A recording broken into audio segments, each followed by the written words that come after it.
Thank you. I am a novelist. I'm a screenwriter. I'm a playwright. I'm a filmmaker, um, songwriter, novelist, and producer. Or, as my dad really loves to say, a jack of all trades and a master of none. And being a jack of all trades, I'm most comfortable in my role as a producer because then I get to be behind the scenes. I get, um, well, I'm not used to standing up for my passion. I'm used to standing up behind the people with the passion, presenting them. And I am essentially a ghost.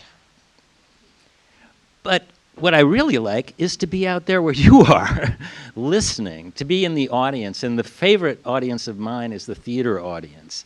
And about 5 years ago, I got hooked on what some people consider the lowest form of theater, the solo show, the one-person show. There are many, many people who love theater who've never seen a one-person show. They think of, well, how can one person be a show? A show is Broadway. It's $150 a ticket. You got a high kicking chorus. You got the orchestra. You got Spider-Man whizzing over your head. But one person, this is a show? Well, theater, when it's intimate, is theater at its best, I think. And the most intimate theater you can ever see is solo theater. No matter how many people are in the room, it's always kind of one-on-one, you know? The person is talking to you, and you are in a conversation with them, in a connection with them. And a solo show can be anything. It can be about anything. It can be a personal story of triumph. It can be a story of social injustice that is righted. It can be anything, but to be a great solo show, it's got to transport you and transform you. It's got to move you through space and time and emotions so that you leave feeling wiser and feeling more enlivened than when you came in. And for me, as a jack of all trades, I got to tell you, it's a severe pleasure to watch somebody whose every talent, every muscle, every brain cell is firing and focused on telling you the most important thing they could tell you. And it's inspiring to me. What I learned doing all these solo shows and presenting all these solo shows is that none of these extraordinary solo shows would exist if it didn't start with a listener. And that's where you come in, and that's where I come in, because now I am a solo show. I'm right here, and you've seen several short solo shows right now. Being a person who is a ghost, I kind of find myself wondering what the heck I'm doing standing up here in front of you.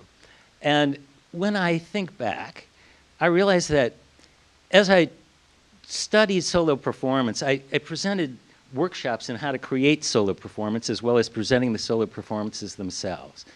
And I learned sort of a shocking secret that all my classmates in all these workshops and myself, we all burned with a fierce desire to tell you the most important, heartfelt story of our lives. But most of us didn't have a clue what that story was. So the way that it worked is that people would start writing something down, and then they get up and deliver it. The room would tell you, you're not telling us the whole truth. That's not really you. You're holding something back. You're not telling us the most important thing you know. And in the listening, the stories grew braver, they grew deeper, and I realized that having the responsibility of listeners makes you really have to listen to yourself and truly hear what you have to say. You may, in fact, have a Pulitzer Prize winning voice, and yet if you don't share it with a listener, it will never be heard. You will never hear your story. And realizing this made me ask myself the question, like, what is it that I'm trying to express? What is my most sacred, deepest truth that I'm trying to express with my living and dying breath? Wow, that's a question. And let me ask you this question. If a tree falls in a forest and there's nobody there to hear it, does it make a sound? And if you fall in this human forest without expressing your deepest, most sacred truth, will you have made a sound? So this question scared me so bad that I'm talking to you right now, tonight. And it scared me so bad that next month I'm going to be on stage at the Cherry Lane Theater doing a solo musical called Ghostlight 9. And as I took these workshops, these solo workshops, I realized that my own creativity had been kind of pressed into the background.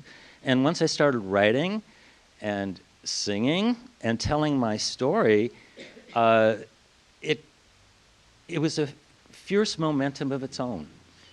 And I was alarmed to find out that the kicker is this story is a ghost story told by a ghost. It's Ghostlight 9 takes place in a Broadway theater that's haunted by a tragic death. And a seance is held by the cast, and they contact the spirit of the theater, and they discover that the spirit is really not a ghost at all. It's a guy who's been hiding in the hidden recesses of the theater for decades. So I tell everybody this story is 100% autobiographical. It's all true, metaphorically true, and deeply true, because it is a way, as a jack of all trades, that I can funnel all of me into a narrative. And when you do solo work, I think it has the potential to be the truest you.